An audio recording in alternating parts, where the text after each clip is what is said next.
14 orang ditemukan dalam keadaan tidak bernyawa dengan kondisi yang mengenaskan. Beberapa bagian tubuh mereka menghilang tanpa jejak. Masalahnya, ini nggak hanya terjadi di satu tempat dan membuat semua orang ketakutan. Ternyata, pelaku adalah seorang pria yang gak pernah disangka bisa melakukan hal yang begitu mengerikan.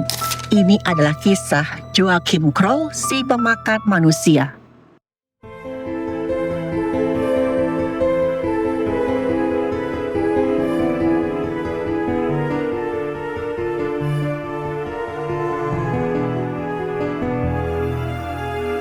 Halo, saya Dr. Stefani. Saya seorang dokter spesialis forensik dan mediko-legal, dan saya belajar dari yang mati. Kasus ini terjadi di Jerman. Setelah Perang Dunia Kedua, negara Jerman masih jauh dari kata stabil. Ekonominya otomatis runtuh dan kasus kejahatan juga meningkat. Di antaranya, kejahatan pada perempuan dan juga anak-anak. Salah satunya adalah yang akan kita bahas pada video ini. Semua berawal dari hilangnya seorang gadis usianya baru 4 tahun asal Jerman, namanya Marion Ketter. Waktu itu Marion dilaporkan hilang setelah bermain di luar rumahnya. Orang tuanya khawatir karena beberapa waktu sebelumnya banyak dilaporkan anak-anak dan wanita yang menghilang tanpa jejak. Dan tubuh mereka ditemukan dalam keadaan yang sangat mengenaskan. Dan ini nggak hanya terjadi di satu tempat, tapi di seluruh kota di Jerman. Orang tua Marion pun melapor ke pihak berwenang yang langsung melakukan pencarian besar-besaran. Karena kasus ini terjadi tahun 1976, teknologi informasi belum secanggih sekarang. Kalau sekarang mungkin bisa aja kabar hilangnya Marion tersebar dengan cepat dan banyak orang yang akan membantu. Tapi sayangnya gak dalam kasus ini. Metode pencarian dilakukan pihak yang berwenang saat itu adalah bertanya dari rumah ke rumah. Mereka juga menyebarkan poster orang hilang di beberapa sudut kota. Jadi memang perlu waktu cukup lama sampai semua orang tahu kalau Marion menghilang. Tapi setelah beberapa hari pihak yang berwenang gak juga bisa menemukan di mana Marion. Mereka sudah mengabarkan kepada keluarga untuk siap-siap aja akan kemungkinan yang paling buruk. Sampai akhirnya titik terang pun ditemukan. Ada seorang pria yang gak mau disebutkan namanya melapor pada pihak yang berwenang. Pria ini ngaku dia tinggal di sebuah gedung apartemen. Dan di apartemennya itu ternyata ada satu kejadian yang menghebohkan. Saluran pembuangan di beberapa unit lantai bawah apartemen tersumbat secara bersamaan. Salah satunya adalah unit pria tersebut. Dia sempat bertanya kepada tetangganya yang bernama Kroll, dan jawaban Kroll membuat pria itu kaget. Kroll mengaku kalau penyebab saluran itu tersumbat adalah gara-gara isi perut. Makanya pria tersebut melaporkan kejadian ini ke pihak yang berwenang. Mendengar informasi itu, pihak yang berwenang langsung bergerak cepat mendatangi apartemennya Kroll. Ketika itu Kroll dengan santai membukakan pintunya untuk pihak yang berwenang, seakan-akan gak terjadi apa-apa. Ketika pihak yang berwenang masuk memeriksa apartemennya Kroll, kelihatanlah ada sesuatu yang sangat mengerikan di dalam apartemen Kroll, tepatnya di dapur. Teman-teman bayangin deh, di atas kompornya ada tangan yang sedang direbus bersamaan dengan kentang dan wortel. Tangan itu sangat kecil, diduga adalah tangan milik Marion. Selain itu, pihak yang berwenang juga menemukan bagian tubuh manusia yang sudah dibekukan dalam kulkas miliknya Kroll. Lagi-lagi diduga bagian tubuh tersebut adalah miliknya Marion. Walaupun gak ditemukan wajah untuk mengidentifikasi apakah benar itu Marion atau bukan. Dan terakhir, pihak yang berwenang menemukan isi perut yang memenuhi saluran pembuangan di toiletnya Kroll. Udah pasti ini penemuan yang sangat penting sekaligus mengerikan luar biasa. Pihak yang berwenang kemudian langsung membawa Kroll ke kantor untuk dimintai keterangan lebih lanjut. Sementara bagian-bagian tubuh yang ditemukan di unit apartemennya dibawa untuk diperiksa oleh dokter forensik. Di kantor pihak yang berwenang, sikap Kroll membuat semua orang bingung sekaligus ngeri. Karena dia kelihatan begitu santai, gak ketakutan, gak merasa bersalah sama sekali.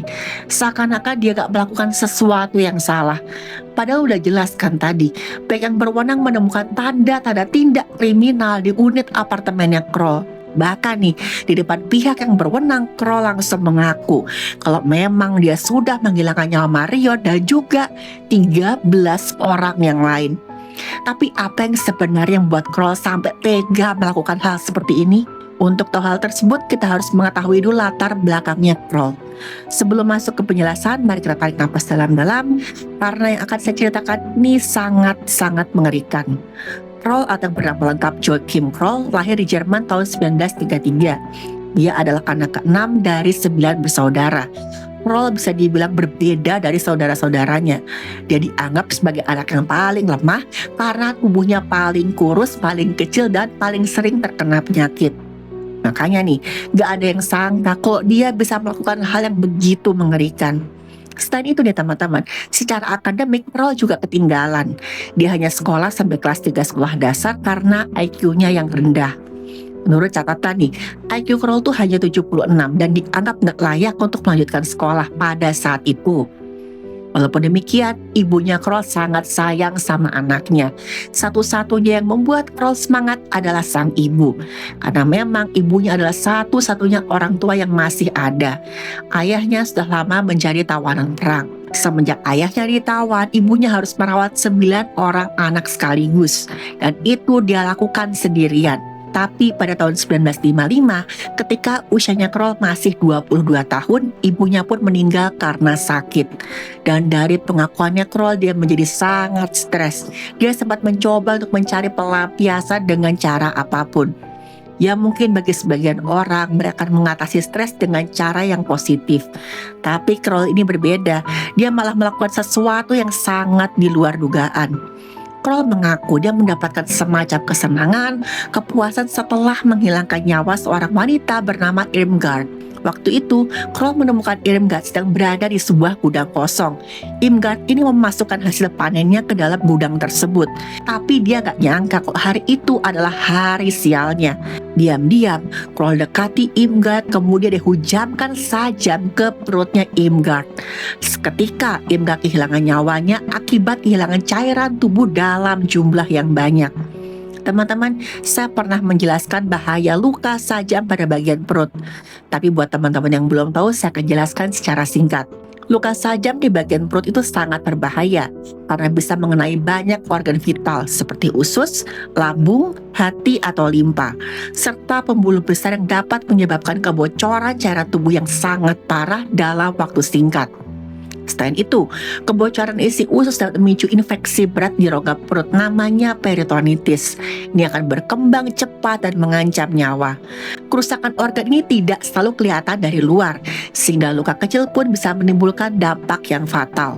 Dalam kasus ini selain menghujam perut Irmgard, Kroll juga bertindak tidak senonoh ketika korbannya sudah kehilangan nyawa. Dalam dunia medis, itu adalah gangguan psikologis yang disebut dengan adalah gangguan di mana seseorang punya ketertarikan gak wajar terhadap tubuh yang sudah tidak bernyawa. Dalam konteks medis dan juga psikologis, dia dipandang sebagai gangguan serius karena melibatkan objek yang tidak bisa memberi persetujuan sama sekali, sehingga secara hukum dan etika merupakan tindakan yang sangat-sangat dilarang.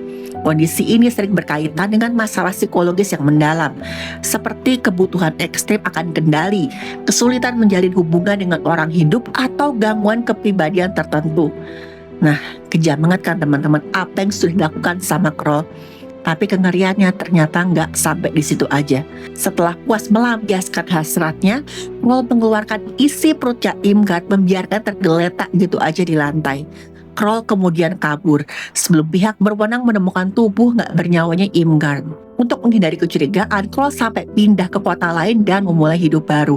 Tapi meskipun demikian, Kroll tetap berencana melanjutkan tindak kejahatannya. Karena setelah pindah, ternyata Kroll malah memulai serangkaian tindak penghilangan nyawa yang gak kalah mengerikannya. Seperti yang sudah saya bilang tadi di awal, kok total korbannya Kroll mencapai 14 orang. Pada korban keempat, Kroll mengubah nih metodenya. Selain menghilangkan nyawa korbannya dan bertindak tidak senonoh pada jasadnya, Kroll juga memakan bagian tubuh mereka. Ya, teman-teman gak salah dengar. Aksi yang dilakukan Kroll biasa disebut dengan Saya pernah membahas tentang hal itu di video saya yang ini. Tapi intinya adalah tindakan mengkonsumsi daging atau bagian tubuh manusia dan secara moral ataupun hukum itu sangat-sangat salah dan udah pasti menyimpang.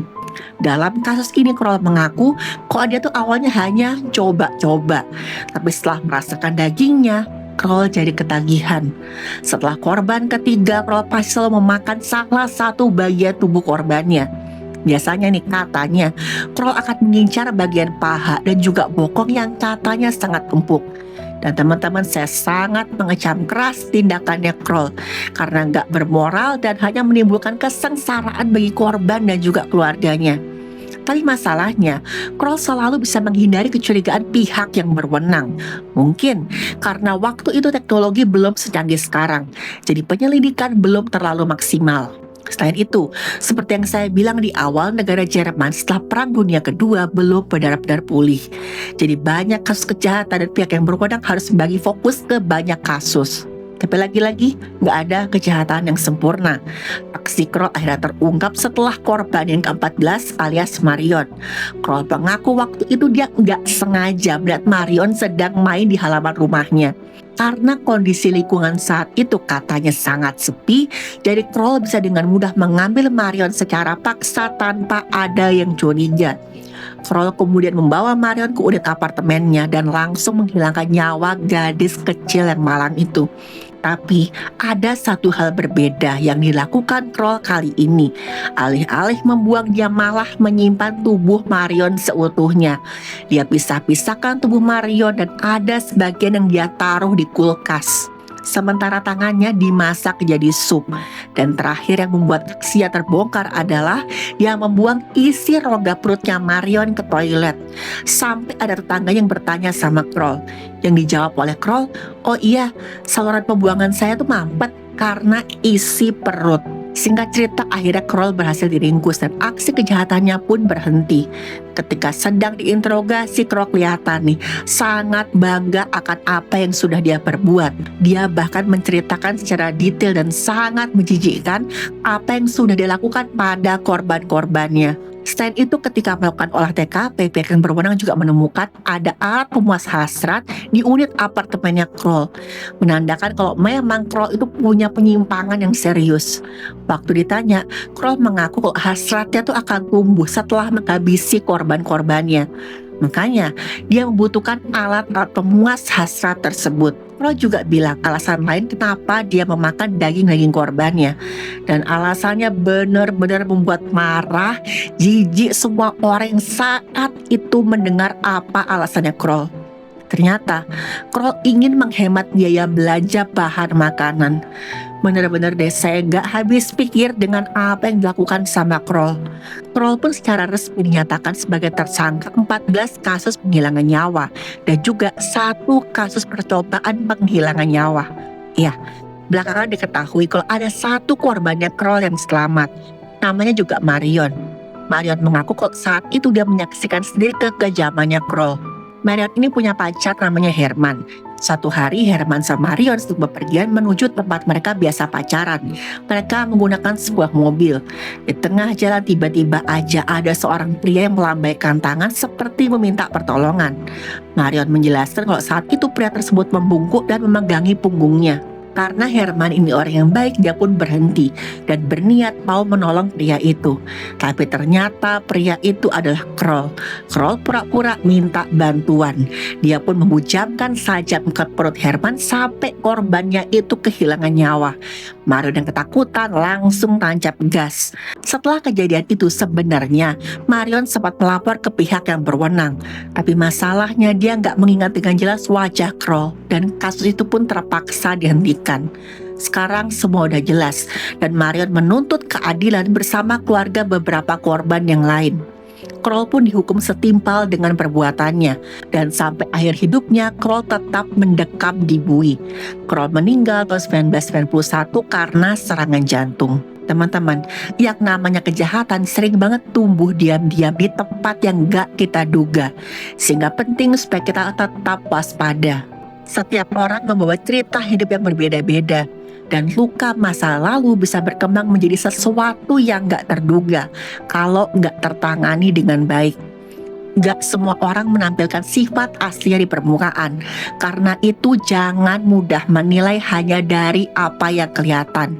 Setiap tindakan sekecil apapun selalu memiliki dampak pada orang lain, baik ataupun buruk. Kasus ini mengingatkan kalau manusia mampu melakukan hal yang luar biasa baik, tapi juga hal yang luar biasa keji. Pada akhirnya, menjaga nilai kemanusiaan dan saling peduli adalah cara paling baik supaya tragedi semacam ini enggak terulang lagi.